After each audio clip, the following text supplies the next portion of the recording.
السلام علیکم دوستو، ایک بار جبرائیل علیہ السلام نبی کریم صلی اللہ علیہ وسلم کے پاس آئے تو آپ صلی اللہ علیہ وسلم نے دیکھا کہ جبرائیل علیہ السلام کچھ پریشان ہیں۔ آپ صلی اللہ علیہ وسلم نے فرمایا جبرائیل کیا معاملہ ہے کہ آج میں آپ کو غمزدہ دیکھ رہا ہوں؟ تو جبرائیل علیہ السلام نے عرض کی، اے محبوب، کل میں اللہ پاک کے حکم سے جہنم کا نظارہ کر کے آیا ہوں، اس کو دیکھنے سے مجھ پہ غم کے آثار نمودار ہو رہے ہیں۔ نبی کریم صلی اللہ علیہ وسلم نے فرمایا کہ جبرائیل مجھے بھی جہنم کے حالات بتاؤ۔ جبرائیل نے عرض کی، جہنم کے کل 7 درجے ہیں اور ان میں سے جو سب سے نیچے والا درجہ ہے اللہ ان میں منافقوں کو رکھے گا، اس سے اوپر والے 6 درجے میں اللہ تعالیٰ مشرک لوگوں کو ڈالیں گے، اس سے اوپر 5ویں درجے میں اللہ سورج اور چاند کی پرستش کرنے والوں کو، عبادت کرنے والوں کو ڈالیں گے، 4تھے درجے میں اللہ پاک آتش پرست لوگوں کو ڈالیں گے، اور 3رے درجے میں اللہ پاک یہود کو ڈالیں گے، 2 درجے میں اللہ تعالیٰ عیسائیوں کو ڈالیں گے۔ یہ کہہ کر جبرائیل علیہ السلام خاموش ہو گئے تو نبی کریم صلی اللہ علیہ وسلم نے پوچھا، جبرائیل آپ خاموش کیوں ہو گئے؟ مجھے بتاؤ کہ پہلے درجے میں کون ہوگا؟ جبرائیل علیہ السلام نے عرض کیا کہ اے اللہ کے رسول، پہلے درجے میں اللہ پاک آپ کی امت کے گناہگاروں کو ڈالیں گے۔ جب نبی کریم صلی اللہ علیہ وسلم نے سنا کہ میری امت کو بھی جہنم میں ڈالا جائے گا تو آپ بے حد غمگین ہو گئے اور آپ نے اللہ کے حضور دعائیں کرنا شروع کر دی۔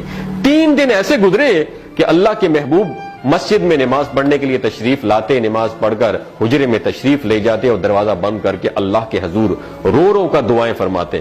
صحابہ حیران تھے کہ نبی کریم صلی اللہ علیہ وسلم پر یہ کیفیت کیسے طاری ہوئی ہے، مسجد سے حجرے جاتے ہیں، گھر بھی تشریف لے کر نہیں جا رہے۔ جب 3را دن ہوا تو سیدنا ابو بکر صدیق رضی اللہ تعالیٰ عنہ سے رہا نہیں گیا، وہ دروازے پر آئے اور دستک دی اور سلام کیا، لیکن سلام کا جواب نہیں آیا۔ آپ روتے ہوئے سیدنا عمر رضی اللہ تعالیٰ عنہ کے پاس آئے اور فرمایا کہ میں نے سلام کیا لیکن سلام کا جواب نہیں پایا، لہٰذا آپ جائیں، ہو سکتا ہے آپ کو سلام کا جواب مل جائے۔ آپ گئے تو آپ نے 3 مرتبہ سلام کیا لیکن سلام کا جواب نہ آیا۔ حضرت عمر رضی اللہ تعالیٰ عنہ نے سلمان فارسی کو بھیجا لیکن پھر بھی سلام کا جواب نہیں آیا۔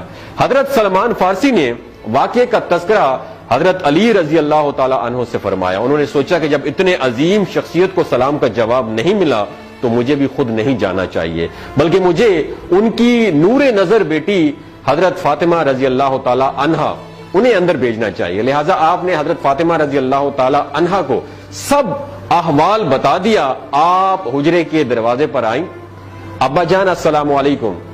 بیٹی کی آواز سن کر محبوب کائنات اٹھے، دروازہ کھولا اور سلام کا جواب دیا۔ ابا جان، یہ آپ پر کیا کیفیت ہے کہ 3 دن سے آپ یہاں پہ تشریف فرما ہے؟ نبی کریم صلی اللہ علیہ وسلم نے فرمایا کہ جبرائیل نے مجھے آگاہ کیا ہے کہ میری امت بھی جہنم میں جائے گی۔ فاطمہ بیٹی، مجھے اپنی امت کے گناہگاروں کا غم کھائے جا رہا ہے اور میں اپنے مالک سے دعائیں کر رہا ہوں کہ اللہ ان کو معاف کر دے اور جہنم سے بری کر دے۔ اور یہ کہہ کر پھر آپ سجدے میں چلے گئے، رونا شروع کر دیا، یا اللہ میری امت کے گناہگاروں پر رحم کر، ان کو جہنم سے آزاد کر کے اتنے میں حکم آ گیا، وَلَسَوْفَ يُعْطِيكَ رَبُّكَ فَتَرْضَىٰ، اے میرے محبوب غم نہ کر، میں تم کو اتنا عطا کروں گا کہ آپ راضی ہو جائیں گے۔ آپ خوشی سے کھل اٹھے اور فرمایا کہ لوگوں، اللہ نے مجھ سے وعدہ کر لیا ہے کہ روز قیامت مجھے میری امت کے معاملے میں خوب راضی کرے گا، اور میں اس وقت تک راضی نہیں ہوں گا جب تک میرا آخری امتی بھی جنت میں نہ چلا جائے۔ بولتے ہوئے آنکھوں سے آنسو آنا شروع ہو جاتے ہیں بندے کے، جب بندہ سوچتا ہے کہ ہمارا نبی صلی اللہ علیہ وسلم اتنا شفیق اور غم محسوس کرنے والا ہے اور بدلے میں ہم نے ان کو کیا دیا۔ آپ کا 1 سیکنڈ اس ویڈیو کو دوسرے لوگوں تک پہنچانے کا سورس ہے۔ میری آپ سے عاجزانہ اپیل ہے کہ لا حاصل اور بے مقصد پوسٹیں ہم شیئر کرتے رہتے ہیں، لیکن آج اپنے نبی کی رحمت کا یہ پہلو کہیں ہم سے مس نہ ہو جائے۔